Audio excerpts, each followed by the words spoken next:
Ya, entry dan exit-nya di mana? Kan cuma itu aja sebenarnya. 3 pertanyaan mudah yang kadang-kadang jawabnya jadi jelimet gitu loh.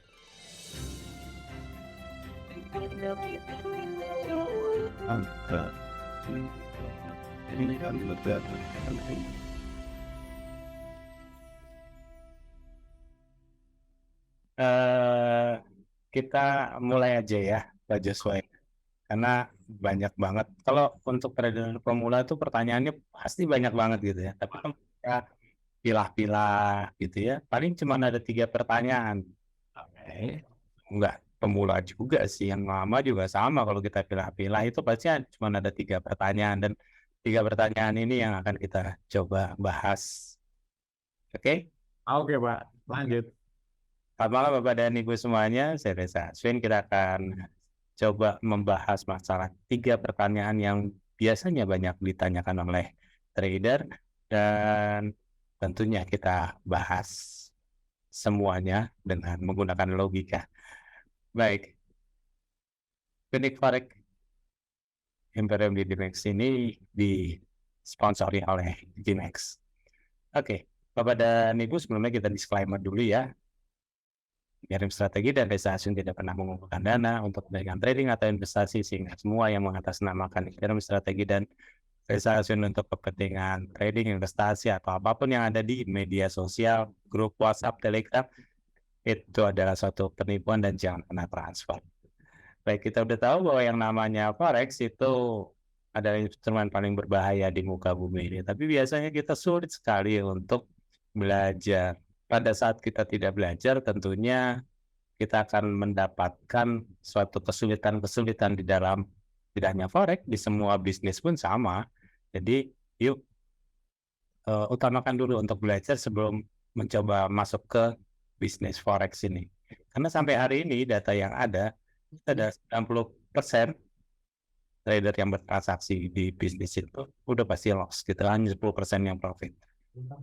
Karena intinya adalah hanya 10% orang yang mau belajar dulu, atau memang sudah loss baru belajar, sehingga mau nggak mau persentasenya jauh lebih sedikit dibandingkan pendatang-pendatang baru di bisnis ini. Saya mau tanya, kalau Bapak dan Ibu bangun tidur gitu ya, apa sih yang mau ditanyakan gitu? Biasanya kan langsung lihat chart, lihat grafik gitu. Tapi intinya adalah pertanyaan pada saat kita memulai hari yang baru, itu pertanyaan yang paling mudah bagi seorang trader, itu adalah mau trading di pair apa? Kan itu ya pertanyaannya. Sekian banyaknya aset kelas gitu ya. Sekian banyaknya instrumen keuangan, sekian banyaknya produk, tentu kita mencari yang mempunyai peluang yang besar dibandingkan peluang yang kecil. Jadi itu kenapa kita harus memindahkan aset kelas saat kita bertransaksi. Tentunya kita harus mengikuti apa yang dimaui nama pasar. Pada saat kita tidak mengikuti apa yang dimaui nama pasar, kadang-kadang kita melihat harganya kok di situ-situ aja ya, kok nggak gerak ya, dan segala macamnya. Nah, tentunya ini adalah pertanyaan yang harus dijawab. Nah, jadi setiap trader itu kalau bangun tidur pasti kebanyakan kan melihat chart ya, dan chart itu juga banyak orang yang kita coba mapping ya, mana yang peluangnya, selalu seperti itu. Pertanyaan yang berikutnya adalah setelah pairnya atau aset kelasnya dipilih atau produknya dipilih, maka pertanyaan berikutnya adalah kemana ya arahnya gitu. Itu kan suatu pertanyaan, suatu yang standar dari semua orang yang ingin trading, militer apa, lalu arahnya kemana gitu. Ilmu apapun yang Bapak dan Ibu pergunakan, metode apapun yang Bapak dan Ibu pergunakan, ujungnya pasti kedua pertanyaan ini yang paling banyak tanyakan, yang paling banyak difokuskan, ya cuma 2 pertanyaan ini. Dan tentunya pada saat kita sudah mengetahui suatu aset kelas yang diminati oleh pelaku pasar, tentunya kita akan tinggal tahu dong arahnya, yaitu kita tinggal beli. Tapi kalau kita sudah mengetahui ada suatu aset kelas yang ditinggalkan, otomatis kita udah tahu dong arahnya pasti akan turun dan kita akan melakukan open sell. Itu kira-kira penjelasannya. Nah, yang berikutnya tentunya adalah yang terakhir, pertanyaan ketiga. Kalau udah tahu pair-nya apa. Yang kedua, kita udah tahu arahnya kemana. Yang ketiga tentu pertanyaannya, apa? Ya, entry dan exit-nya di mana? Kan cuma itu aja sebenarnya. 3 pertanyaan mudah yang kadang-kadang jawabnya jadi jelimet gitu loh. Harusnya jawabnya juga tidak jelimet gitu. Ya lu sih enak Riz kalau ngomong gitu loh. Bisa praktekin nggak? Kita coba ya kita praktekin. Karena pada saat kita udah tahu pairnya apa yang mau kita pilih dan arahnya mau kemana, kita kan tinggal cari entry dan exit-nya. Contoh, kalau ada suatu pair atau mata uang, kita katakan mata uang ini akan menguat ke depannya. Karena A, B, C, D alasannya. Kita pilihlah mata uang tersebut karena mempunyai suatu resiko yang kecil dan peluangnya yang cukup besar, otomatis kita pilih. Karena dia diminati oleh para pelaku pasar, tentu arahnya adalah buy. Entry-nya di mana? Itu kan paling gampang kita harus mencari support-nya. Jadi pada saat dia ketemu support kita buy, pada saat kita ketemu resisten jangan coba di sell, tapi kalau bisa ya close gitu ya, follow the trend. Kita coba ya dari awal. Bapak dan Ibu, kita mau tidak mau bahwa semuanya ini kan harus dipraktekkan. Kita mulai dari yang contoh paling mudah. Mau trading pair apa sih? Bapak dan Ibu sebenarnya tinggal baca aja berita gitu ya. Saat-saat ini kan yang paling mudah, yang paling jadi fokus para pelaku pasar, itu nggak ada cerita lain selain debt selling.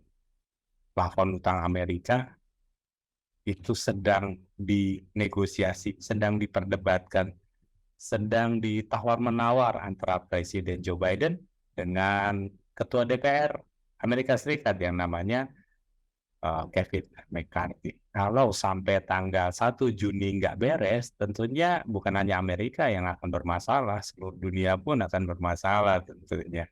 Jadi mau tidak mau keduanya harus sepakat. Apapun di balik kesepakatannya, yang jelas ini akan menjadi fokus para pelaku pasar untuk saat ini. Yang kedua tentunya adalah kalau Bapak dan Ibu suka membaca gitu, The Fed ini kan sudah 10 kali naikin suku bunga. Nah, pada tanggal 13 atau tanggal 14 Juni nanti dia akan coba ketemu lagi meeting gitu. Banyak orang mengatakan bahwa sepertinya dia akan naikkan suku bunga lagi dan pendapat itu tidak salah menurut saya. Kenapa? Karena memang Jerome Powell mengatakan bahwa ya kayaknya harus dinaikin lagi walaupun tidak seagresif gitu ya yang sudah-sudah. Tapi ada juga orang yang berpendapat bahwa sepertinya sih dia nggak naikin suku bunga lagi ya. Kenapa? Karena dia udah 10 kali. Kalau naikin lagi tandanya angka inflasi yang sekarang 4,9 dibandingkan dengan suku bunga yang sudah tinggi, misalnya menjadi 5,5 atau 5,35, itu menjadi gap-nya menjadi jauh gitu. Pendapat itu juga nggak salah gitu ya. Karena menurut saya apapun yang terjadi, yang kita lihat adalah dampaknya atau efeknya. Pada saat The Fed menaikkan suku bunga terus, maka banyak bank regional yang sudah ngantri untuk bangkrut. Bapak dan Ibu, dari dua berita itu lebih gampang sih sebenarnya kita berpikir. Pikirnya apa? Pikirnya gampang lah, pasti terjadi suatu ketidakpastian di Amerika Serikat. Ketidakpastian inilah yang membuat kita akan memilih pair yang namanya USD atau US dollar untuk dijual. Jadi kita tinggal cari aja resistennya. Klik ya sampai di situ. Nanti pairnya lawannya apa, tentunya nanti kita akan lihat lagi. Keadaan ini yang membuat akhirnya kita pilih, oh ke depannya, jadi kalau ada berita kan kita nggak ngelihat hari ini ya Bapak dan Ibu ya. Kalau kita ada suatu berita, kita akan lihat ke depannya. Kita ambil contoh, misalnya. Ada COVID misalnya, hari ini orang yang terkena COVID adalah 1.000, besoknya adalah 2.000, besoknya 3.000. Semua orang mengatakan adalah pasti akan jadi 4.000. Ternyata salah, ada suatu kebijakan yang keluar. Kebijakan ini adalah PPKM misalnya. Ternyata dari 3.000 itu turun menjadi 1.000. Badan Ibu, kalau COVID ini dibuatkan grafik, itu kan grafiknya dari 1.000, 2.000, 3.000 itu naik ya. Begitu ada berita atau ada kebijakan dia bisa turun. Nah, untuk itu bahwa kebijakan itu dibuat untuk memperbaiki keadaan yang ada dan dampaknya pasti akan berlangsung dalam beberapa waktu ke depan. Sebenarnya di dalam trading akan lebih nyaman pada saat kita mengetahui ke depannya seperti apa. Akhirnya saya boleh scalping nggak Bapak dan Ibu, itu adalah suatu teknik, silakan aja menggunakan mau scalping, dan itu adalah bebas-bebas aja sih. Tapi yang penting adalah kita sudah mempunyai suatu pegangan bahwa ke depannya ketidakpastian di Amerika pasti akan meningkat. Pada saat kita sudah mulai mengatakan ke depannya kita akan coba untuk megang US dollar yang melemah, tentunya ini berpengaruh kepada aset kelas apa yang akan kita pegang. Nah, kalau udah kita pegang aset kelas yang mana yang mau dipegang, yang lebih gampang setiap tidak adanya ketidakpastian ke depannya, yang paling mudah adalah saham di negara tersebut pasti melemah gitu. Jadi kita akan melihat bahwa indeks saham Dow Jones gitu, S&P 500 itu pasti akan turun. Jadi agak sulit kalau kita mengatakan bahwa ya nanti dia menguat, mungkin saja dia naik. Tapi dengan ketidakpastian yang cukup membuat kita takut, tentunya kita saat ini belum berani untuk mengambil open posisi beli untuk indeks saham di Amerika Serikat. Ketidakpastian ini semakin tinggi, tentunya safe haven pasti akan dikejar. Ini adalah akhirnya kita bisa memilih, dengan adanya berita kita bisa memilih aset kelasnya.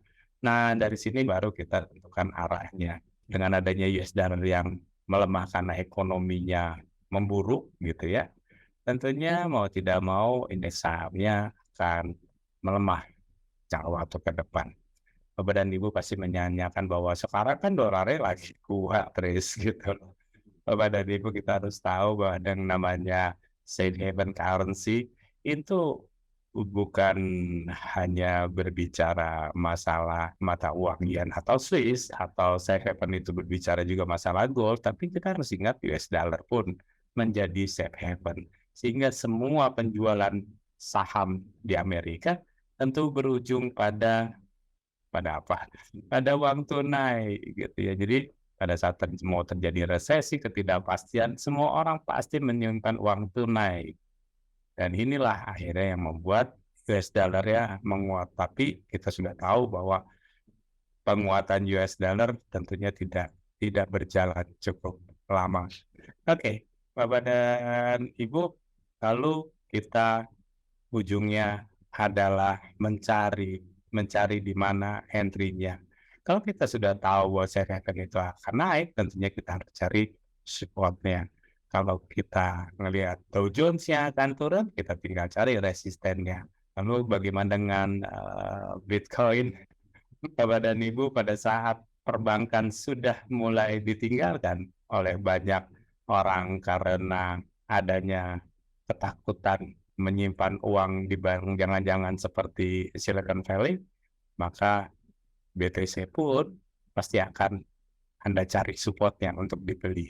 Nah, beberapa major currency tentunya sudah mulai bisa kita lihat untuk dapat dicari support-nya. Bapak dan Ibu, apabila semua ini sudah terpenuhi dan Bapak Ibu tentunya sudah mapping dan segala macamnya, ya, jangan terlalu banyak membaca, jangan terlalu banyak melihat grafik, tinggalkan saja. Udah mulai aja tidur lagi kalau yang mau tidur lagi. Jadi sebenarnya trading itu nggak akan terlalu lama kok. Sebenarnya hanya butuh waktu 1-2 jam dari 24 jam yang ada. Tentunya Bapak dan Ibu juga harus mengindahkan yang namanya money management system. Karena itu adalah basicnya pada saat Bapak dan Ibu mulai bertransaksi. Satu pesan saya untuk Bapak dan Ibu adalah jika forex memang membuat Bapak dan Ibu menjadi seorang pejudi, maka yuk tinggalin aja ya, karena mungkin itu nggak berkah. Baik, Pak Joshua.